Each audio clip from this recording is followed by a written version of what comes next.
Have you noticed that if you start a row of UK trebles or US doubles using chain 3, you end up with little holes at the beginning? Now I'm going to show you why that happens, and then I'm going to show you how to ditch the chain 3. So if we just start with a chain 3 there, what that is, that chain 3 takes the place of that first stitch. So you now work into your second stitch with your usual UK treble or US double. But because the chain sits slightly to the right of that first stitch, that's what causes the hole. So we're going to get rid of that, and I'm going to show you 4 different ways of working your first stitch.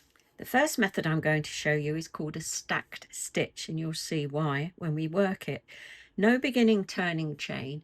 What you do is you work a USSC or a UK DC into that first stitch. So there's that. And then you increase the height by adding 2 chains. Work the rest of the row as normal. So UK trebles or US doubles into each stitch. Now I have already worked a row using this starting method, so I'll show you when we get to the end how it looks and how to work into it on the next row. So here we are, I'm at my penultimate stitch, so that's a normal one. And now I've got to work into that stacked stitch from the previous row. So you have to work into the top chain, and that's why this isn't one of my favorites, because I don't like having to work into a chain. But there you have it. Okay, now let's show you it one more time. SC US or DC UK into that first stitch straight away, and then 2 chains. Work your stitches all the way along, and I'll meet you at the end. So here we are. Work your stitch into the last proper stitch, and then once more into the top chain of that standing stitch. Now when I'm working into a chain like this, I like to have, there we go, I like to have 2 strands across the top there, otherwise I think it just pulls too much.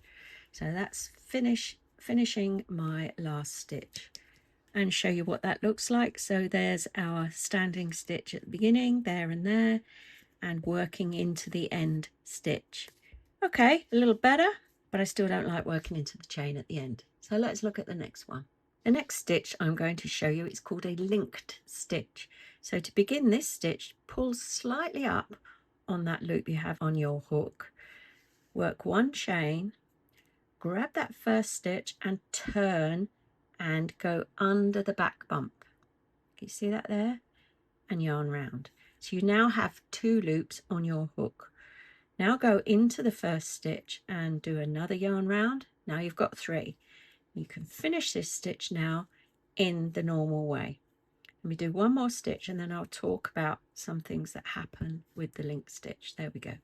So we've now worked the linked stitch there and a single stitch there, and you can probably see the linked stitch comes out quite wide. It almost looks like 2 stitches, but it isn't. It is 1. But the real beauty of it is it has a definite top stitch for you to work into on the return row. Now, as before, I've already done 1 row that started with the linked stitches, so I'm going to go to the end now and show you how it's so much easier to work into. So I'll meet you at the end.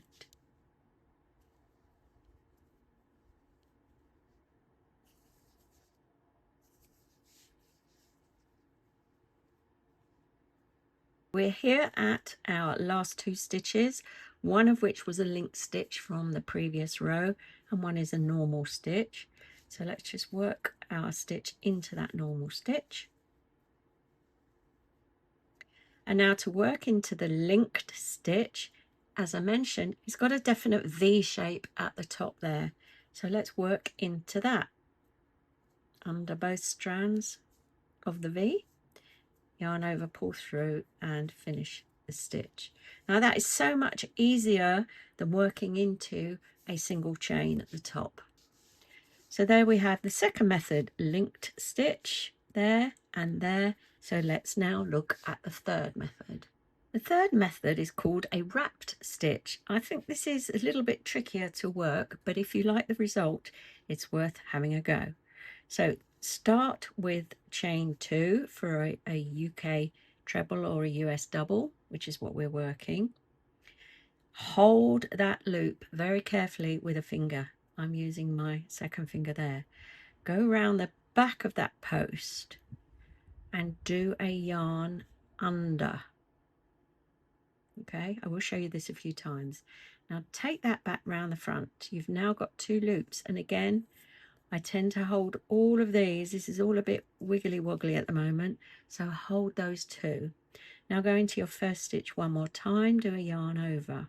I'm still holding these because they can get a bit loose, and then finish the stitch as normal. So there you have it. And sometimes what's happened here is that middle loop can get a bit big, so I'll show you it again a few times, and it does need practice. So let me get to the end of the row, and I've done one already on the previous row, so you can see what you have to work into when you get there.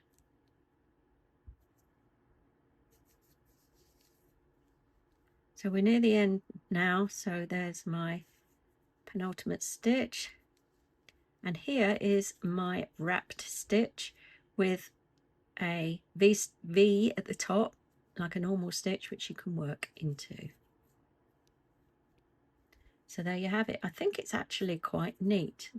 Now let me show you how to do it again. So let's turn, chain 2,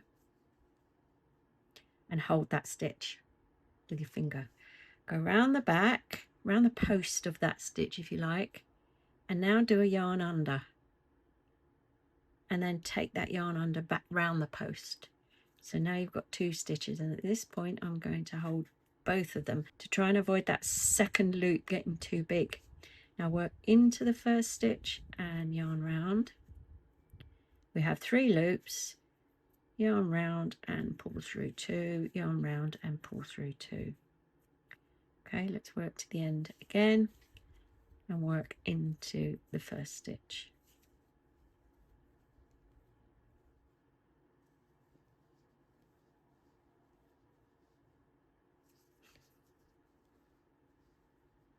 Here's our wrapped stitch. So yarn over, go through the top 2 loops of that stitch, and there we have it. So that is the wrapped stitch. Now let's look at the next one. The last alternative to chain 3 is a standing stitch, and the name is quite appropriate because it means you create a stitch that's not connected to any other stitches, and it's used when you are changing color. So I'm going to show you how to do it now. So starting with your new color, just hook your yarn underneath with the tail at the front. Take that tail around the back, so wrap it around the working yarn. Hold it in your right hand. You must keep that tight, otherwise you're going to lose everything. And put your finger on that first loop you've created. Now do a yarn over and put your finger on that one too. Into the first stitch, yarn over, pull through. We've now got 3 loops on our hook. Keep holding them for now. Yarn over and pull through the first 2. Yarn over and pull through the last 2. And there's your stitch. Just tighten up that top there, and I'll do one more stitch and compare them, because this method actually, that first stitch looks exactly the same as a normal treble, UK treble or US double. Can you see the shape of it is exactly the same? So this is a really useful stitch when you're changing color.